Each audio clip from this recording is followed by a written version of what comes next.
läheb? Hästi, väga tore. 3 tükki. Kas mahuks? No mina arvan, et täitsa 1 isegi mahuks. Võib-olla 2. Mida ta teeb seal sees? Kas ta plahvatab? Jah. Kas on keegi, kes kardab õhupallipauku? Ei ole? Väga hea. 3, 2, 1.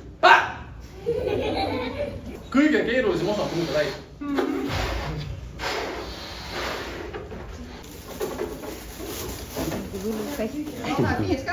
Kasti sees on auk.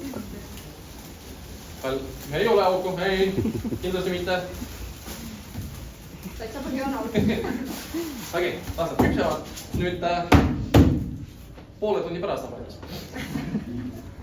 Kunagi ei tea, kuna see võib juhtuda, võib-olla ei teegi, aga mõni hetk võib-olla tuleb. Ta on saanud kahjustada see... Nii, teoorias, mitu õhupalli mahuks siia sisse? Nii palju, kui kannatust on. Ja nii kaua, kui seda lammastik on. Kui lammastik saab otsa, siis saad tõmba enam kokku, on ju. Aga tegelikult, kui väga hästi tahta, siis päris palju neid saaks siia sisse, on ju. Mida? 100 saab, kui on piisavalt lammastiku ja kannatust. Kõrvad kinni. Ja 3, 2, 1. Ja teile 3, 2, 1.